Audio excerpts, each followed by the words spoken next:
நடிகர் திலகம் சிவாலியே சிவாஜி கணேசன் அவர்களின் வியக்க வைக்கும் திரைப்பயணத்தில் 85வது படம் அறிவாளி திரைப்படம். அறிவாளி திரைப்படம் 1963ஆம் ஆண்டு மார்ச் 1ஆம் தேதி வெளியானது. இந்த அறிவாளி படத்தின் பின்னணியில் ஒரு சுவாரஸ்யமான செய்தி இருக்கு. இந்த படத்தின் அனுபவத்திற்கு பிறகு இந்தியாவில் வேறு எந்த நாயக நடிகரும் அடையாத ஒரு உரிமையை எம்ஜிஆர் அவர்கள் பெற்றுக்கொண்டார்.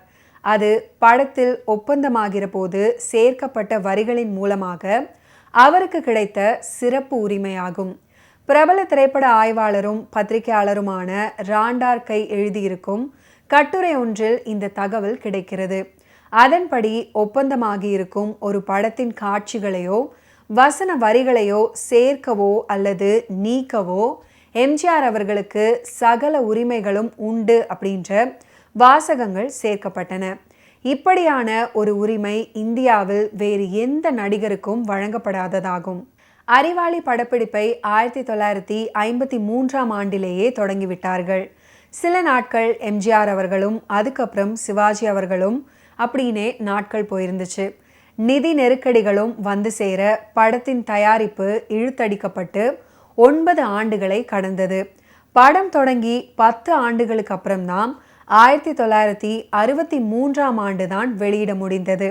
இதன் காரணமாக துவக்க காட்சிகள் சிலவற்றில் சிவாஜி அவர்களுடைய தோற்றம் ஒரு மாதிரியாகவும் அதுக்கப்புறம் வரும் காட்சிகளில் அவருடைய தோற்றம் வேறு மாதிரியாகவும் தெரிவதாக கல்கி இதழ் தன்னுடைய விமர்சனத்தில் எழுதியிருந்தது.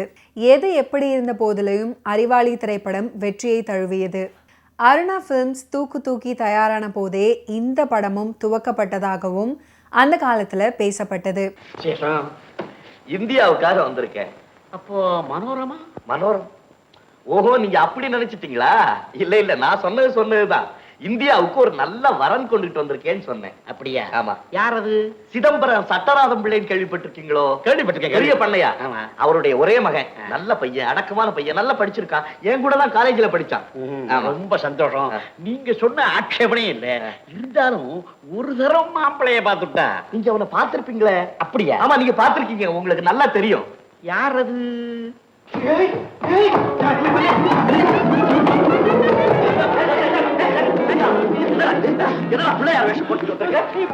உன் கல்யாண விஷயத்துல நான் தலையிட்டேன் பாரு, அதுக்கு கிடைச்ச பரிசு. முதல்ல என் தலையை காய்ச்சி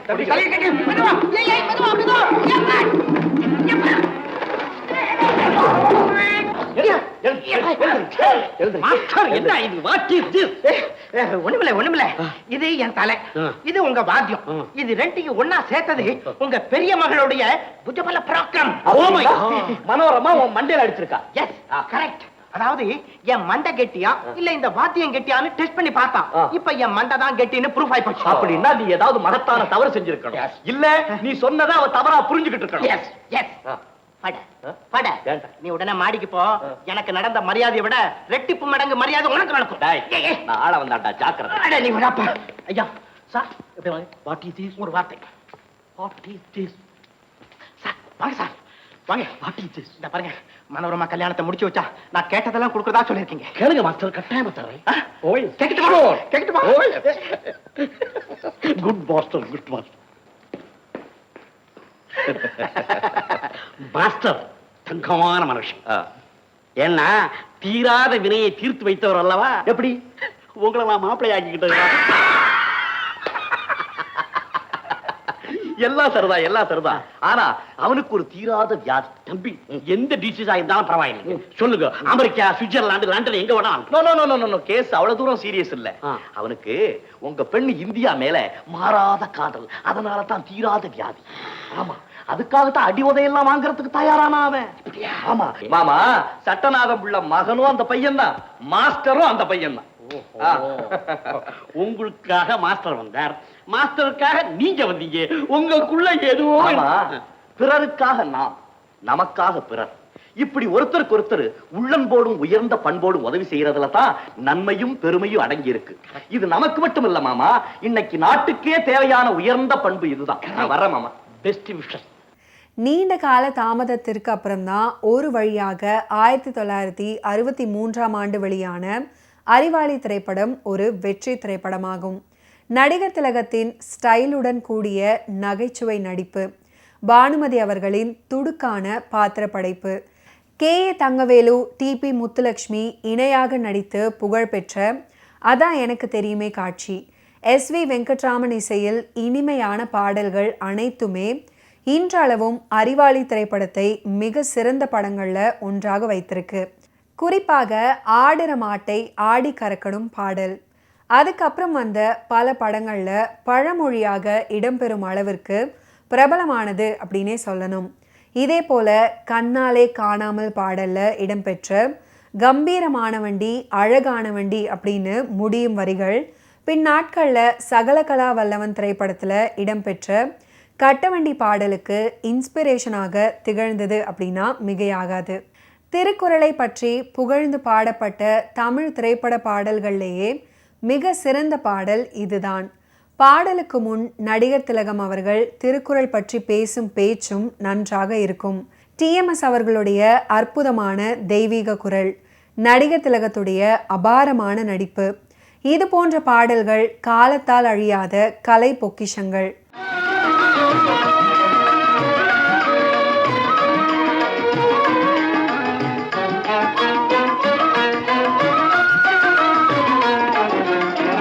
அறிவுக்கு விருந்தாகும் திருக்குறளே, அறிவுக்கு விருந்தாகும் திருக்குறளே, வள்ளுவர் ஆக்கி நமக்களித்த அரும்பொருளே, அறிவுக்கு விருந்தாகும் திருக்குறளே, வள்ளுவர் ஆக்கி நமக்களித்த அரும்பொருளே, அறிவுக்கு விருந்தாகும் திருக்குறளே.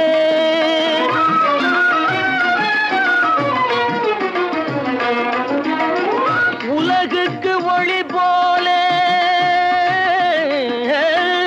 உலகுக்கு ஒளி போலே, உடலுக்கு உயிர் போலே, உலகுக்கு ஒளி போலே, உடலுக்கு உயிர் போலே, பயிருக்கு மழை போலே, பயிருக்கு மழை போலே, பைந்தமிழ் மொழியாலே, அறிவுக்கு விருந்தாகும் திருக்குறளே.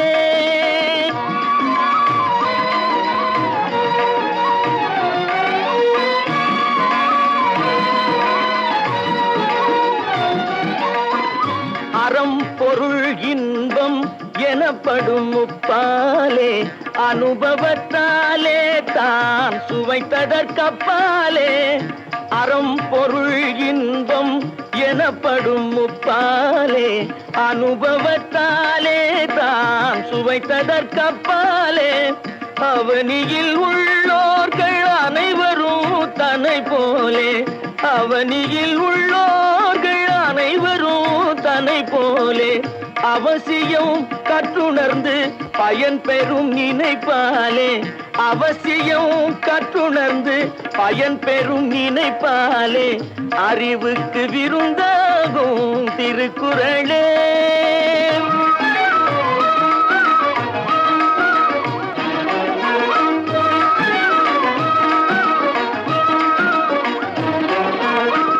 வாழும் வழிமுறைக்கு இலக்கணமானது, மனம் மொழி மெய்யணிக்க வாத்திட்ட தேனிது.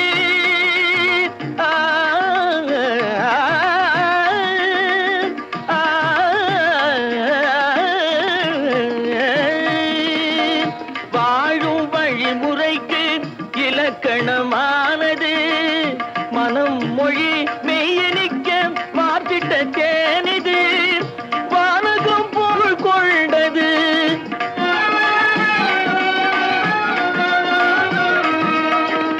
வானகம் போல் விரிந்த பெரும் பொருள் கொண்ட மதத்துக்கும் பொதுவென்னும் பாராட்டை கண்டது, எம் மதத்துக்கும் பொதுவென்னும் பாராட்டை கண்டது.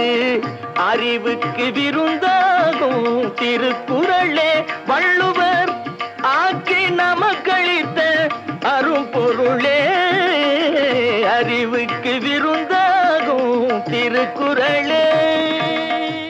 அறிவாளி திரைப்படம் தொடக்கம் முதல் இறுதி வரை நகைச்சுவை, விறுவிறுப்பு, இசை அப்படின்னு அழுக்காமல் செல்லும்.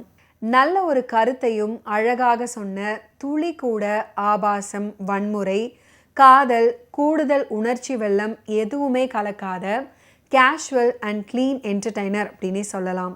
சிவாஜி அவர்கள் இயன்றவரை தன்னுடைய பங்களிப்பை இந்த படத்தில் பண்ணியிருப்பார். மக்களை திரட்டி ஜமீன்தாரை எதிர்த்து அவரின் 1000 ஏக்கர் நிலத்தை வென்று அதில் கூட்டு பண்ணையை தொடங்கி கிராமத்தை வாழ வைக்கிறாரு சிவாஜி அவர்கள். இது ஷேக்ஸ்பியர் சிந்திக்காதது. எம்ஜிஆரை மனதில் கொண்டு உருவாக்கப்பட்ட கதையின் இந்த பகுதி சிவாஜி அவர்களுக்கு ஒட்டாமல் போனதாகவும் விமர்சிக்கப்பட்டது. நீண்ட இடைவேளைக்கு அப்புறம் சிவாஜி அவர்கள் ஜெயலலிதா அவர்கள் நடிப்பில் உருவாகி வசூலை குவித்த பி. மாதவனின் பட்டிக்காடா பட்டணமாவும் இதே ஷேக்ஸ்பியர் கதையின் மறுவடிவம்தான்.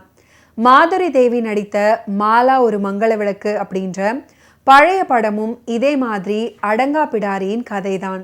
யாருக்கும் அடங்காமல் சண்டித்தனம் செய்யும் ஒரு பெண்ணை ஆளவந்தான் அப்படின்ற பணக்கார வாலிபன் தைரியமாக மணந்து கொண்டு அடக்கி ஆள்றாரு. இவ்வளவுதான் கதை. அந்த கதைக்கு புதுமை ஊட்டுவதாக கதாநாயகன் கிராம சேவை, கூட்டுறவு, விவசாயம் முதலியவற்றெல்லாம் ஈடுபடுவதாக காட்டுறாங்க. திருக்குறளின் பெருமையை பற்றி வானொலியில் பாட்டும் சொற்பொழிவுமாக வெளுத்து வாங்கியிருப்பாரு கதாநாயகன். சிவாஜி கணேசன் அவர்கள்தான் இந்த படத்தின் டைட்டில் கேரக்டரான அறிவாளி, அதாவது கதாநாயகன் ஆளவந்தான். பல காட்சிகளில் அவருக்கே உரிய நடிப்பை பார்க்க முடியும். கிராம மக்களின் தலைவனாக தலையில் கட்டுடன் அஹிம்சை பிரச்சாரம் செய்யும் போது ஜெமினியின் இரும்பு திரைப்படம் நினைவுக்கு வரும். சாந்தமூலேகா சௌக்கியமூலேது சாந்தமூலேகா பாட்டு என்ன பாட்டு? தூங்குறதுக்கு பாட்டு. இப்படி பாடினா யார் தூங்குவாங்க? ஏன் எப்படி பாடுறது? நீ சொல்லி கூட கொஞ்சம் பாடு. சரி, பாடி தொலைக்கிறேன். தொலை தொலை.